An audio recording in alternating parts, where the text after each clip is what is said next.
Olá pessoal, a atividade de hoje é sobre números racionais. Então, na primeira questão, você tem o seguinte: considere os quocientes de 7 negativo dividido por 4 positivo, 5 dividido por 9 negativo e 12 negativo dividido por 2 positivo. Na letra A, ele pede o seguinte: escreva cada um desses quocientes na forma de fração. É importante você lembrar que, quando você vai transformar uma divisão em fração, o que acontece é o seguinte: esse termo da esquerda, ele vira o numerador da fração, e o termo da direita, ele vira o denominador da fração. Então, por exemplo, se você quer transformar 7 negativo dividido por 9 em uma fração, esse aqui vai para cima, né? Vai ficar 7 negativo, e esse aqui, 9, vai para baixo, certo? Então, fica 7 negativo sobre 9. Inclusive, você pode escrever isso aqui dessa forma, certo? Esse sinal de menos ele pode ficar aqui alinhado com a barra da fração. Fica a seu critério, mas eu resolvi deixar assim, pelo menos a princípio, para que você possa se habituar. Mas você pode escrever tanto assim como assim. Por quê? Porque quando você dividir 7 negativo por 9, esse valor vai ser negativo. Então, independente de onde o sinal esteja, vai continuar negativo. Então, geralmente, escreve-se assim, certo? Mas também pode escrever assim, tanto faz. E antes que a gente esqueça, né, o que é um número racional, já que é o tema da nossa aula, né, é todo número que pode ser escrito em forma de fração, com numerador e denominador, onde esse denominador é diferente de zero, certo? Mas todos os dois têm que ser inteiros. Os dois são inteiros, mas o de baixo, o denominador, é diferente de zero. Então, todo número que você consegue transformar em fração, ele é chamado de número racional. Agora vamos aqui para a letra B. Na letra B, ele pergunta o seguinte: qual é a forma decimal desses quocientes? A forma decimal é justamente o resultado da divisão. Então, para você fazer isso, é interessante que você utilize aquele processo de divisão que a gente já sabe como é. Mas, para relembrar, eu vou fazer um exemplo aqui utilizando o item 2, certo? Porque isso vai te ajudar nos próximos itens que você encontrar durante a atividade. Bem, a gente já está com a divisão de 5 para 9 aqui. Lembrando que o resultado que der aqui vai ficar negativo lá na questão, certo? Porque lá você tem 5 dividido para 9 negativo. Mas o importante é que você faça a divisão como se não fosse, e aí depois você faz o jogo de sinal, certo? Então, primeira coisa, 5 é menor que 9. Então, não vai dar para dividir de uma maneira inteira. Então, você já sabe, né? Você acrescenta um zero, vai ficar 50, e aqui 0, vírgula. Lembrando que você vai fazer esse processo da vírgula uma vez. Para os outros zeros que você acrescentar, você não coloca outra vírgula, você só coloca outros zeros, certo? Então vamos lá. Quanto é 50 dividido para 9? Se você dividir 50 para 9, você vê que cabe 5 vezes. 5 vezes 9 é 45, né? 9 vezes 5 vai dar 45. Se você fizer mais vezes, né, vai ultrapassar. Se você fizer 6 vezes 9 ou 9 vezes 6, vai dar 54 e passa de 50. Então, a gente coloca 5. Resultado 5 por enquanto. Aí, quando você fizer 5 vezes 9, vai dar 45. Então, vamos lá. Coloca o 45 e vamos subtrair o 45, não é? 50 menos 45 fica 5. Pronto. Se a gente tem 5 aqui, agora a gente vai fazer o quê? Dividir esse primeiro resto aqui que a gente teve por 9. Mas a gente caiu no caso anterior, 5 não divide para 9. Então, você acrescenta um zero e repete. 50 dividido para 9, a gente já viu, dá 5, né? Então, você coloca outro 5. E aí, 5 vezes 9 vai dar 45 de novo. Então, você coloca o 45. E aí, quando você fizer a subtração novamente, vai dar 5 de novo. E dando 5 novamente, você percebe que você vai ficar num loop infinito, certo? O que você vai cair aqui é num loop infinito. Por quê? Você vai acrescentar o zero de novo. Isso dá 50, dividido por 9 vai dar 5, certo? 5 vezes 9 vai ser 45. Então, você vai subtrair o 45 de novo e vai sobrar 5 quando você fizer a subtração. Vai dar 5 outra vez, certo? E aí, você fica num laço infinito aqui, certo? Você vai ficar num laço infinito, que as reticências, para indicar que isso não vai ter fim, onde você cai em algo que se chama dízima periódica, porque você vai ficar repetindo isso aqui infinitamente, certo? Então, o seu resultado final, você poderia escrever assim: 5 sobre 9 é 0,5555 infinitamente. Lá na questão, você sabe, né? O 9 é negativo, então vai ser isso aqui negativo, certo? Mas a ideia para você fazer a parte decimal das frações é justamente essa. Você faz a divisão desse jeito, que aí fica melhor de você se habituar, tanto com os números que não são dízimas periódicas, como aqueles que são, certo? Tanto com aqueles que são racionais, com quantidade de casas decimais finitas, como esses com casas decimais infinitas, que é o caso das dízimas periódicas, e também dos números irracionais, que vocês vão conhecer futuramente.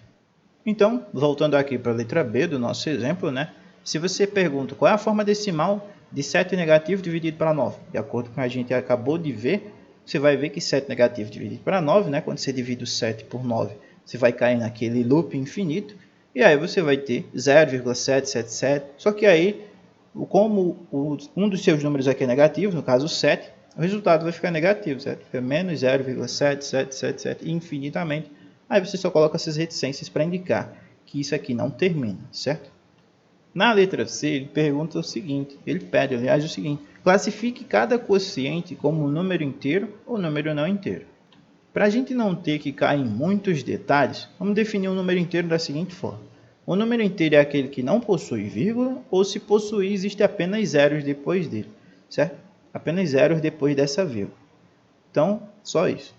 Por exemplo, o número 25 ele é inteiro, né? Ele não possui vírgula. E se caso você colocar vírgula nele, depois da vírgula só vai ter zero. Então, o 25 ele pode ser representado como a forma natural dele, 25, ou 25,0, 25,00, 25,000, não importa, contanto que só tem um zero, certo? Agora, digamos que você tem essa representação aqui, isso ainda é 25, não importa quantos zeros. Agora, se tiver um 1 aqui, isso não é mais 25, certo? Isso aqui já deixa de ser o 25 inteiro, isso aqui é 25, todos esses zeros, 1, certo? Então, já não é um número inteiro, você precisa ter isso em mente, certo? Então, por exemplo, já o número 25,3, né, ele não é inteiro, pois ele tem um 3 após a vírgula. E a gente pode ver outros exemplos aqui. 25,003 não é inteiro, 7,45 não é inteiro, 0,555 com reticências ali, vocês já sabem, né? Isso é uma dízima periódica, a gente acabou de ver agora há pouco. Também não termina essa quantidade de dígitos aqui. Após a vírgula você tem números diferentes de zero, não é inteiro. 0,125 também não é inteiro. E aí você vai ter infinitos exemplos, certo? Esses daqui são apenas alguns. Segunda questão. Determine a forma decimal do número que representa o quociente de cada divisão que você tem aí, em cada item desse. Aí ele pergunta o seguinte: desses números, quais não podem ser representados por frações decimais? Esse termo, fração decimal, ele não é tão comum, certo? Mas para a gente entender aqui, sem ter que fazer muitas definições, vamos dizer o seguinte. Primeiro, você vai precisar saber o que é uma dízima periódica e o que é uma fração decimal. O que é uma dízima periódica? A gente já viu aquele exemplo lá no 5 dividido para 9, que não termina nunca. A ideia de uma dízima periódica é aquela. Então, você tem uma dízima periódica. É um número que, após a vírgula, apresenta infinitas casas decimais que se repetem periodicamente. Então, você vai ter períodos, né, que vão se repetir. No caso daquele exemplo do 5 dividido para 9, o período é 5. Mas a gente tem outros exemplos aqui. Por exemplo, 0,333 infinitamente, período 3. 0,27, 27, 27, reticências. Isso significa que esse 27 vai se repetir infinitamente. Então, é o período dessa dízima, né? É 27. 0,205, 205, 205. Aqui você também tem um período 205. E nessa aqui você tem um período 9.314, né? Com 4 dígitos. E aí não importa. O período ele não tem um limite de números, certo? Se for para ter um período com 1000 dígitos, pode ter com 1 milhão de dígitos, não tem um limite para isso, certo? Já a ideia de fração decimal é justamente o seguinte: uma fração ela é decimal quando o resultado dela não é uma dízima periódica. Então, lá na questão, quando você fizer essas divisões aqui, se tem uma delas que deu uma dízima periódica, claro, todos esses aqui podem ser representados em forma de fração, mas seguindo essa ideia de fração decimal, você não vai conseguir representar a dízima periódica como uma fração decimal, certo?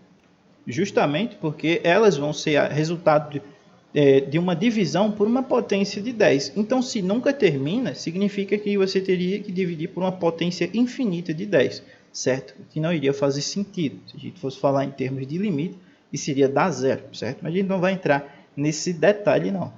O que você precisa ter em mente é o seguinte: se você fez a divisão em um desses casos aqui e deu uma dízima periódica, não tem como você representar como fração decimal, certo? É isso que você tem que ter em mente.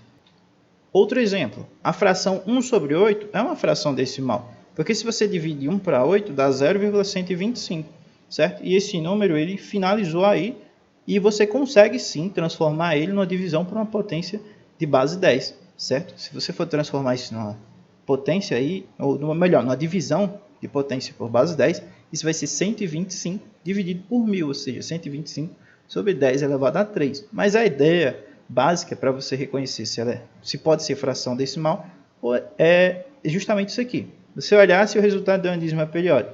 Se for dízima periódica, não é fração decimal. Se não for dízima periódica, é fração decimal, certo? Bota essa ideia aí que você consegue resolver essa daqui facinho. Terceira, associe os números abaixo às letras A, B, C ou D para mostrar em que local do quadro você os colocaria. Então você tem aqui alguns números, né? Cada item desse aqui. E o que você precisa fazer é justamente reconhecer esse número. Você olha para o número aqui da letra A, por exemplo. Ele é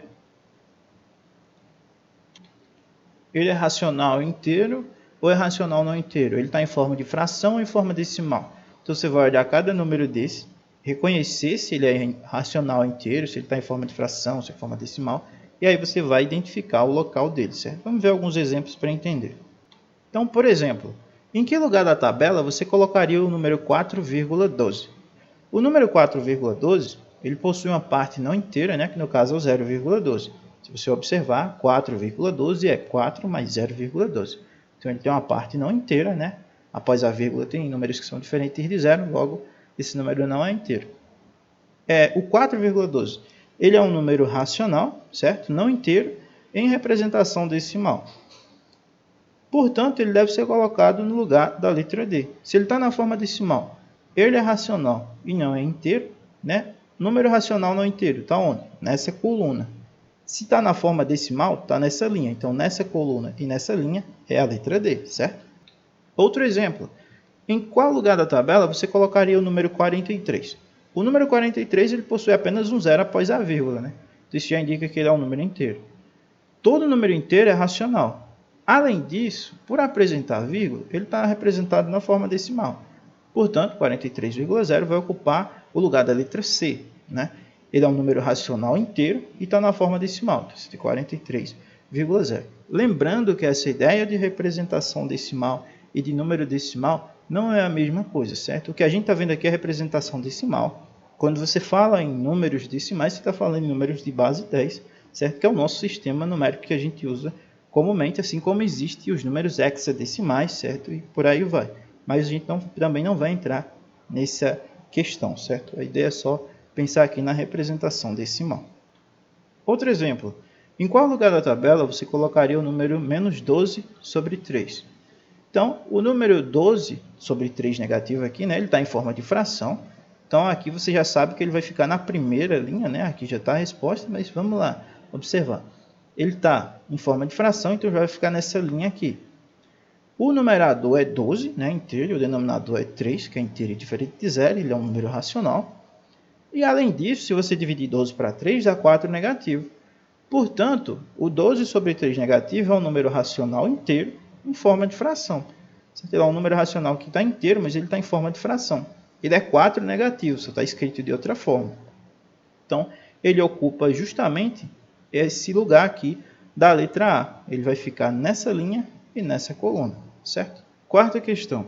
Dados os números racionais, 2,3, menos 3 sobre 7, menos 8,0 e assim sucessivamente, você tem esses números aqui, copie os números inteiros, os números racionais na forma de fração, os números racionais na forma decimal e as dízimas periódicas. Então essa aqui é como se fosse a questão 3, agora sem tabela. Você precisa identificar esses números aqui, certo? Só que agora você não tem uma tabela para isso, mas é a mesma ideia da terceira questão.